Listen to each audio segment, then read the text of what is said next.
It's 17 minutes after 9. This is ENCA. That's DSTV channel 403. Now, the Health Minister, Dr. Zweli Mkhize, is said to be releasing this morning findings of a TB prevalence survey. He'll also outline the impact of COVID-19 on the care of patients. That briefing has just started now. Currently addressing it is the Deputy Minister of Health, Joe Phaahla. Let's take you live there now. Tuberculosis and HIV and AIDS in the past decade.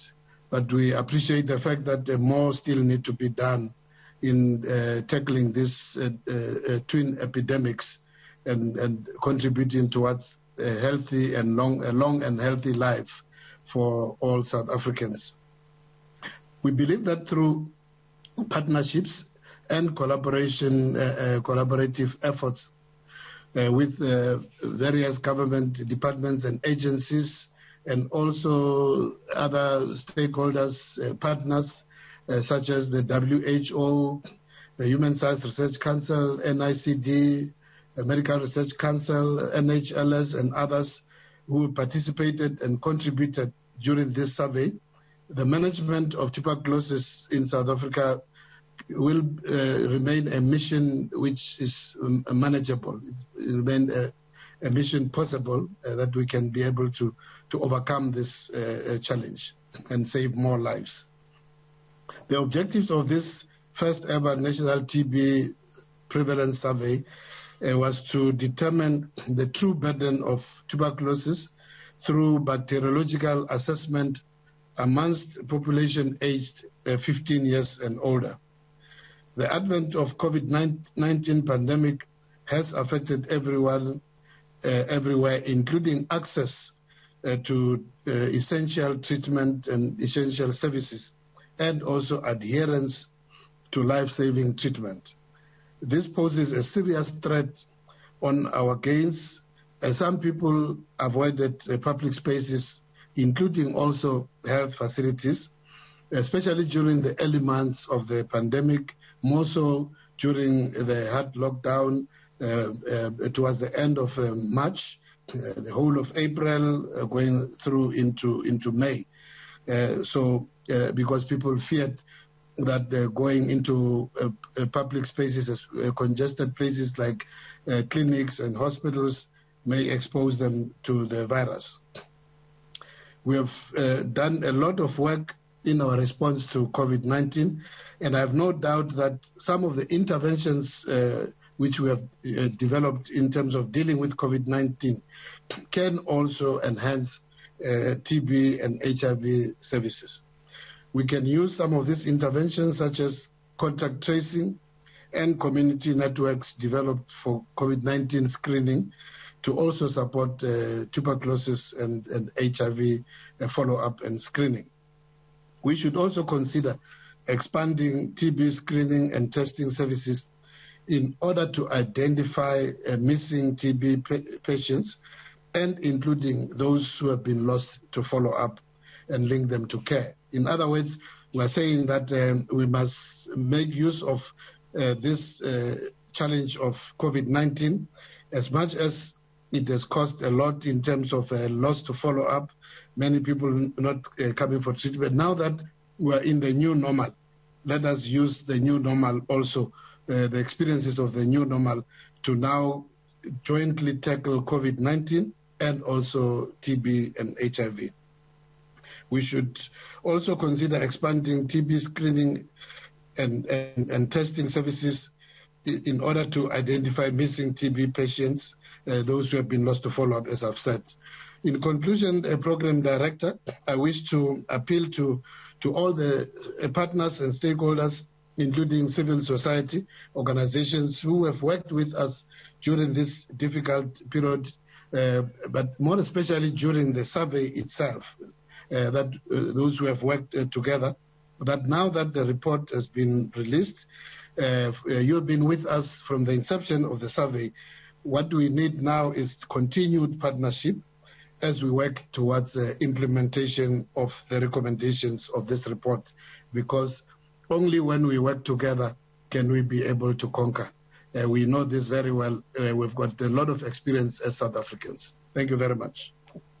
Well, thank you very much, Deputy Minister. Let's move right along and let us invite Dr. Zweli Mkhize to give us the presentation and give us the highlights of the findings of the report. And Dr. Zweli, to save time, if you could just briefly introduce yourself and then launch right into the presentation. Over to you, Dr. Mkhize.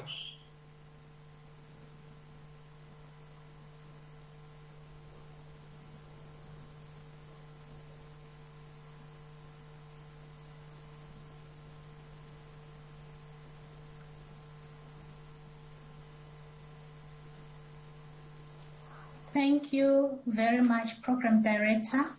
To the Minister of Health, the Deputy Minister of Health, the Director General, all the dignitaries and all the officials who are present, all protocol observed, and to everybody who is present here today, thank you for the opportunity to present this work on behalf of the many partners who were involved in implementing this survey, which was commissioned by the Department of Health. My name is Zweli Mkhize. I work for the Human Sciences Research Council, and I was one of the people who was involved in implementing the survey. I'm going to launch now straight into the presentation.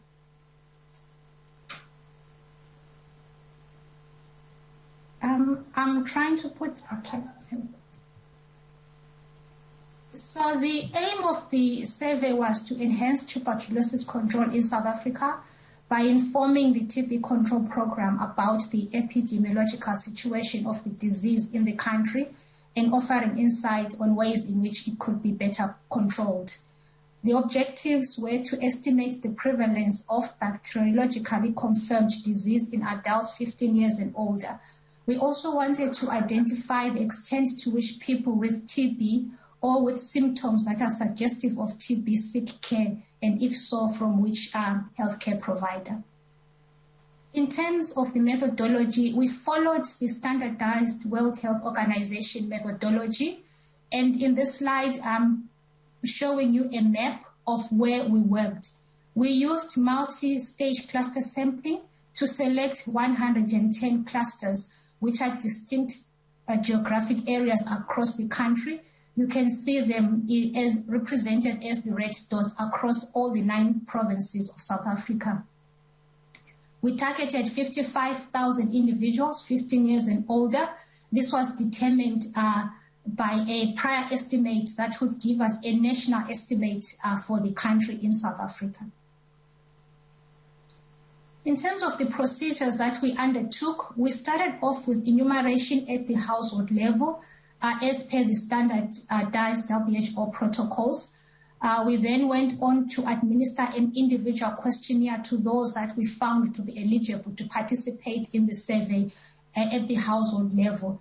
And these were people who were 15 years and older. These were people who were resident in that area in the 110 clusters that we selected. And we defined them as people who had slept in that house for 10 nights or more in the preceding 2 weeks. This was so that we do not include visitors into the area at that particular time. We then took them through screening for TB symptoms and also using digital chest x-rays. And those who met the criteria then moved on to have sputum samples collected as well as blood samples for HIV testing amongst those who consented to do this. The samples were then sent to the laboratory at the National Institute of Communicable Diseases for testing, and then we followed the protocols to define those that we identified as TB cases in the survey. In terms of the algorithm and the testing, the symptoms that we focused on were cough of any duration, explained weight loss, drenching night sweats, and unexplained fever. These are the common symptoms that most of us know about, which are used also within the TB guidelines in South Africa. We also looked at the chest x-ray, as I have mentioned, looking for radiological changes that were suggestive of TB. And in the field, we trained the medical officers who were reading these to overread them so that we do not miss any potential cases. Those who had one or more of the symptoms and those who had radiological changes on X-ray that were suggestive of tuberculosis were then requested to give us 2 sputum samples, which had taken 1 hour apart. The first sample we sent for testing with Expert Ultra, and the second sample, it was sent for culture on the midget system. As I've mentioned before, those who consented were requested to give a dry blood spot sample for HIV testing. We used a case definition that focused on culture-positive samples, and since we're also using Expert Ultra, we also used Expert Ultra positive samples where the culture was not positive for Microbacterium tuberculosis, and this meant that where the culture was negative or where there was contamination or where we grew non-tuberculous microbacteria or where the culture could not be done. In these Expert Ultra positive samples, we needed the participants to have no history of TB, whether at the time of the survey or previously, and we also wanted to confirm that they had abnormal chest X-ray findings that were suggestive of active TB. And these particular X-rays from these participants were scrutinized by an expert panel to determine whether they had radiological changes that were suggestive of active tuberculosis. In terms of moving on to estimating the prevalence of tuberculosis, we based it on the number of TB cases that we detected as defined above. We used the WHO standardized methodology of inverse probability weighting with multiple imputation. This accounts for any missing data, and it also is the most robust option to derive the estimate. Some of you may be aware of the other types of analysis that may be done, like cluster-based analysis. And this is the methodology that is recommended by WHO and is generally used in other TB prevalence across the world. I'm moving on to the results. This slide summarizes the flow of the survey participants, so I'll take you through it. Starting at the top, you can see the total population that we enumerated in the 110 clusters, just about 69,000 people of all ages, so we're enumerating everybody. And then those who were eligible to participate from those 68,000 were just over 53,000. And then amongst those who were eligible to participate, those who actually came and participated were 35,000. So we ended up with a 66.1% participation rate. Amongst those who came to participate, we ended up with just over 9,000 who were eligible for sputum sample collection and examination, meaning that they had one or more of the symptoms that were suggestive of TB, as I described previously, with or without abnormal chest X-ray changes that were suggestive of tuberculosis. We ended up with 7,519 samples that were tested for Expert Ultra and had a result, and 7,305 samples that had a result for culture. In this slide, we're just showing you the participation rate. And just to let you know that we were targeting a participation rate that is of 85%. This is standard in many studies and surveys.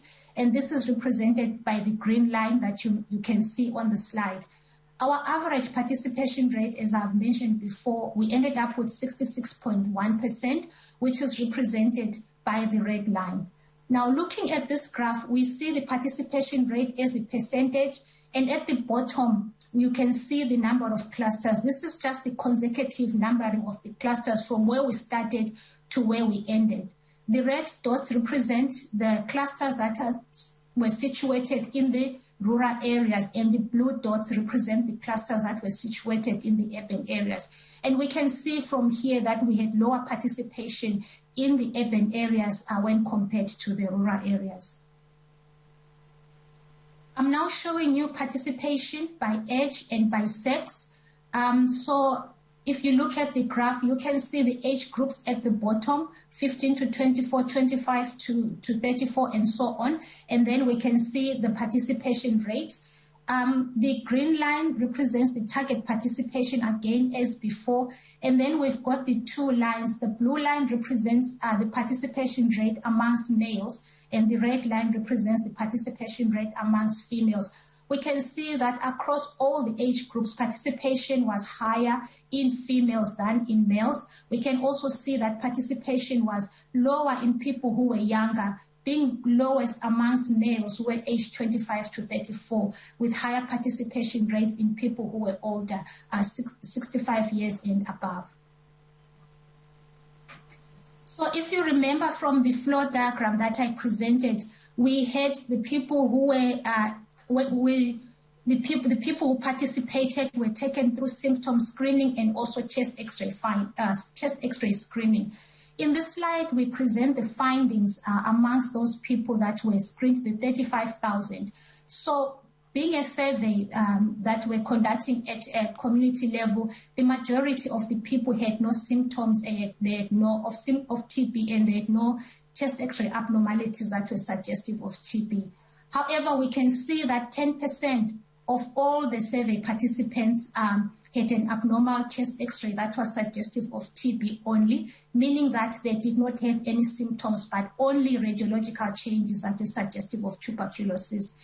A further 9% had symptoms that were consistent with TB, 9.8%, without any radiological changes. 5% had both TB symptoms and abnormal chest X-ray suggestive of tuberculosis combined together. There was a small proportion where we could not do a chest X-ray, although this was required as part of our protocol. Sometimes people did not consent to have a chest X-ray. Some were pregnant, some were disabled and could not use the X-ray machines that we had in the field, and some could not come to the site because they were bedridden and could not come to where we were conducting the screening. On this slide, we present the culture and the expect ultra results among the participants who were eligible for sputum examination, meaning those who had symptoms and or chest X-ray abnormalities. I'm just going to highlight 3 numbers here, and when you get the slides, you can interrogate further or later. So we can see that we've got the culture results, and then we've got the expect ultra results. Just we had 220 samples that were culture positive. You can see that at the end there with the circle. And if you go to the bottom for expect ultra, you can see that we had 223 samples that were positive on expect ultra. Just to explain the some of the asterisks in the table. So there were some results where we had expect ultra that was negative, that is clear, but we also had cases that we classified as not available.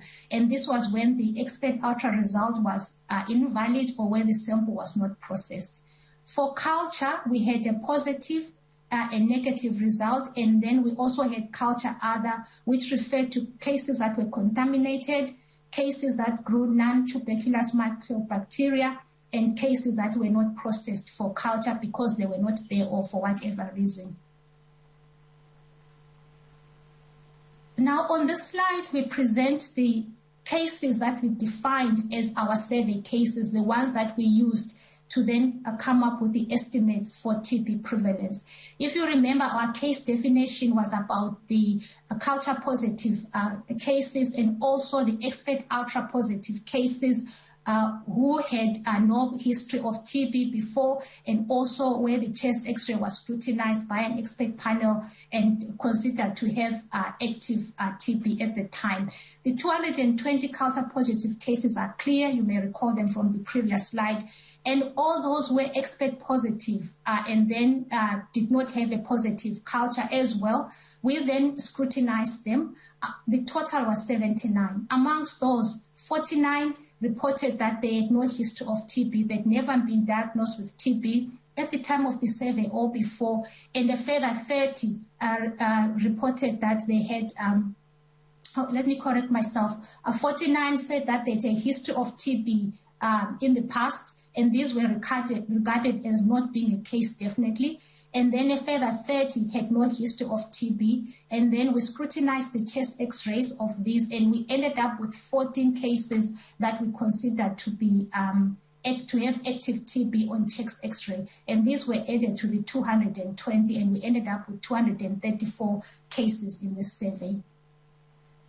just to interrogate the symptoms and the chest X-ray findings amongst these survey cases. So over 50% of these cases had abnormal chest X-ray findings suggestive of TB without any symptoms. 35% had both symptoms and abnormal chest X-ray finding, and a much smaller proportion, 6.8%, reported symptoms only without any chest X-ray findings that were suggestive of tuberculosis. In this slide, we just wanted to show you the HIV positivity rate amongst the cases that we found in the survey.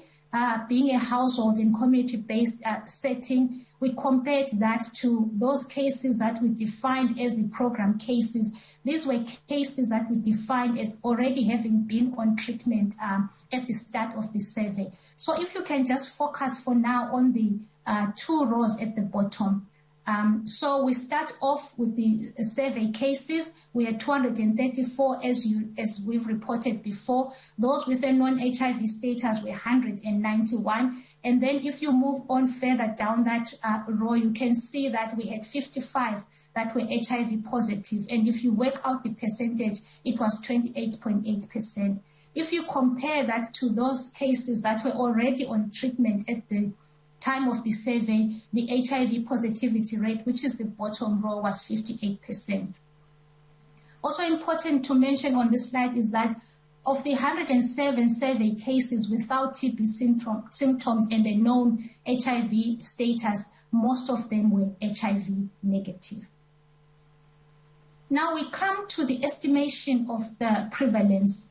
So in this table, we present the estimated prevalence amongst people 15 years and older overall, and also by male and female. So we can see that we estimated the HIV prevalence to be 852 per 100,000 with a confidence interval of 679 to 1,026. It was higher in males at over 1,000, 1,094, and in females it was 675 per 100,000. In this next slide, we present the estimated prevalence by age groups, starting 15 to 24, 25 to 34, and going down to those who are older than 65. I'll just highlight a few rows. So the 15 to 24 had the lowest prevalence estimate at 432 per 100,000.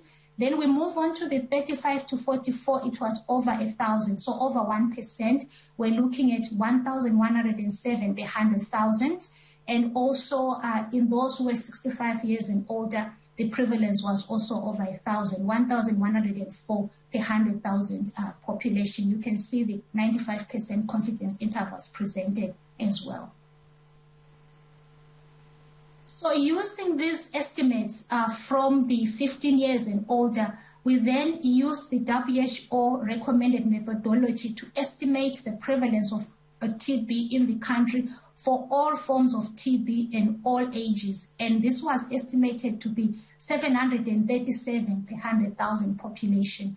As I've mentioned, we used the WHO standard methods. We adjusted for individuals less than 15 years and older, accounted for the ratio of child to adult TB cases, and also accounted for the proportion of notified cases that are extrapulmonary. In this slide, we present the missing cases, so the prevalence to notification ratio. To start off with the bullet points before we move on to the table. So from our survey, we estimated that in 2018, there were 390,000 cases. However, the cases that were notified were 235,652, giving a difference of about 154,000 cases. So we know, as the Deputy Minister already mentioned, that there are cases that are not always missed, and given in this community setting, as the survey, we would find some cases that would not be detected and notified. If we then move on to the table, looking at the prevalence to notification ratio, the overall it was 1.75. And I'm just going to highlight three categories. The gap amongst males was higher than in females. We can see the ratio there is 1.89. It was also very high in young people, 15 to 24 years old, 2.91. And also, if we go right down to the bottom, it was 2.88 amongst those who were older than 65 years. Now, our other objective was to look at healthcare seeking. In this slide, we present the proportion of participants who were screened, who had symptoms and reported that they did not seek care. It is a busy slide, but I'll just highlight 2 or 3 things. So overall, if you look at the very top bar, we found that 66.6% of the participants who had one or more of the TB symptoms reported that they had not sought care for their symptoms at the time of the survey. If you look at it by HIV positivity, it was more in those who were HIV negative. And by age group, we can see that it was greater proportion in those who were younger, 15 to 24 and 25 to 34. And by sex, we can see that it was more in males. So more than about 2/3 of the people did not seek care, mostly in younger people, in males, and those who were HIV negative. In terms of the reasons why people did not seek care amongst the participants, here people could choose more than one response. The majority of them said they were still planning to go and seek care for the symptoms, which was 60.2%. There were those who regarded their symptoms as not being serious, which was just 26.6%, and the rest 6.5%, and said that they had no money to travel to the facility, or the facility was too far away from them to get to. In terms of where people sought care for their symptoms, we analyzed this amongst the TB cases that we identified in the survey who were symptomatic. I think this is no surprise. Most of them said that they sought care from the community clinic. A few attended care at the in the private sector, and a few went to the government facility, to a government hospital.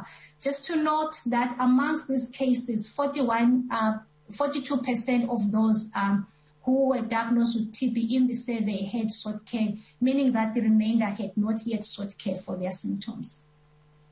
So I'm moving on to the conclusions now. So the conclusions and the recommendations. So what we found was that South Africa has a high TB burden, including many people with undetected TB in the community. And this is granted within the context that there's already been a lot of progress made in the past decade, as was said by the Deputy Minister. The estimated number of cases was more than the cases notified, and we've spoken about where the largest gaps are in the younger people, in older people, and also in males. So some recommendations are that we need strategies to detect TB in young people and older people, and this could include expanding youth-friendly services and facilities and leveraging on other programs, use of technology and mHealth solutions to reach more people and facilitate entry into care, strengthening integration of TB diagnosis and care into that of chronic conditions, including non-communicable diseases, and also not forgetting to target the elderly because there was a big prevalence to notification. For recommendation, conclusion and recommendation 2, we found that there was a high burden of TB in men. This is not something new or unique to South Africa. It's been found in many surveys across the world. And the strategies that we recommend are that we need to reach men, and the strategies can include integrating TB screening into men's health programs, using the social networks and other men's forums to reach men, and also using technology to facilitate entry into care. Conclusion and recommendation number 3. So we found that the HIV positivity amongst the survey cases was lower. If you remember, it was about 29% compared to the program cases. So we conclude that TB is underdiagnosed amongst the HIV negative people. More than 2/3 of HIV negative symptomatic patients had not sought care for their symptoms, which could explain why they didn't have opportunity to be detected. Therefore, we need to increase systematic screening for both HIV negative and HIV positive people so that we also detect TB in those who are HIV negative, in addition to those who are HIV positive. We also found that people who have got TB symptoms delay seeking care, and therefore we need to understand the reasons why people delay seeking care. We also suggest that we need to increase our knowledge and awareness of the significance of symptoms. If you remember, some people said that they did not consider their symptoms as serious. And to address some of the challenges, the use of technology and mHealth solutions to widen, reach, and facilitate entry into care. If you remember from our cases, the majority of them had chest X-ray abnormalities without any symptoms at all. And so subclinical TB is something that is present and is probably underestimated as a contribution to the TB burden. So therefore, we need further research tools to detect subclinical TB and the appropriate treatment and management, given that these people have no symptoms, but they are bacteriologically confirmed when we test the samples. And in this case, chest X-ray in our survey played a key role in detecting cases, and therefore chest X-ray should be given greater consideration in active case finding settings as well. We had some limitations, and I'll go through this quickly. Our participation rate was 66.1%, which was below the target of 85%. The HIV status for many participants was based on self-report because HIV testing was optional in this survey, since it was not an HIV survey but a TB survey. The analysis that we used was conservative, given the specificity of ultra and the high rate of false positive results for TB in low prevalence settings like this survey that we conducted in the community. However, there were some strengths. This is the first time that South Africa has undertaken a population-based survey to give us a true picture of the burden of disease in the country. We followed WHO standardized methodology for robust estimates that can be compared to that of other countries in the region and in other areas, and also if there's any further repeat survey. We had one of the best laboratories, I think this has been said, in the sense that even if we had a 66 participation rate, all the people who submitted a sputum sample were likely to have a sputum result. Other surveys, we might have a high participation rate, but not all the samples are successfully tested with the result reported. So this was one of the strengths that added to the South African survey. This survey was one of the first surveys to use Expert Ultra in an active case finding setting, and it has contributed on data on how to use Expert Ultra in these settings, both within South Africa and also globally. So now the overall conclusion is that the National TB Prevalence Survey in South Africa identified a high burden of TB, with prevalence higher in males than in females, highest in those who were aged 35 to 44 and those who were 65 years and older. We had many people with undetected TB in the community, with the largest prevalence notification gaps in young people and the elderly. A higher proportion of TB was detected among HIV negative symptoms, with most of them who were not reporting symptoms. We found that subclinical TB is an area that requires further research, and it will be important for long-term control efforts. And finally, many people delay seeking care for various reasons. The survey was a collective effort, as was said. These are just a few pictures to show the people from WHO to our funders and the communities and the structures in the communities that supported this work, including people who came from other countries to monitor, to advise, and to also support this work so that we come up with a robust estimate. We want to acknowledge the individuals and the communities who participated. Clearly, the Department of Health was the pillar for us to undertake this work, and all the organizations that are listed here, our funders, and all the people in the communities at various levels. Thank you very much. Well, thank you very much, Dr. Moyo, for that elaborate presentation. And without much further ado, I will invite the Director General of Health, Dr. Buthelezi, to give a few remarks. Dr. Buthelezi was very close to this process, so he knows the ins and outs of this survey, and then to introduce the Honourable Minister. Thank you, DG. The floor is yours. Thank you very much, Dr. Manzi. Good morning, Minister, Deputy Minister, MECs present, all the researchers, and thanks very much to Dr. Moyo for this presentation. This is indeed a groundbreaking work. The start there of the DG of Health speech. We leave that session. We've just heard from Dr. Sizulu Moyo giving some of the high-level findings of South Africa's first nationally population representative survey of the prevalence of TB, which is a huge issue, and sharing with us this morning about some of the key findings. And among them, that there's a high TB prevalence or burden in the country, and among males more than females, and that there's also a high prevalence of TB in HIV-negative participants of the survey, and also there's a delay in seeking care by many people. We'll leave that for now. We understand the Health Minister, Dr. Zweli Mkhize, is also going to be addressing that meeting.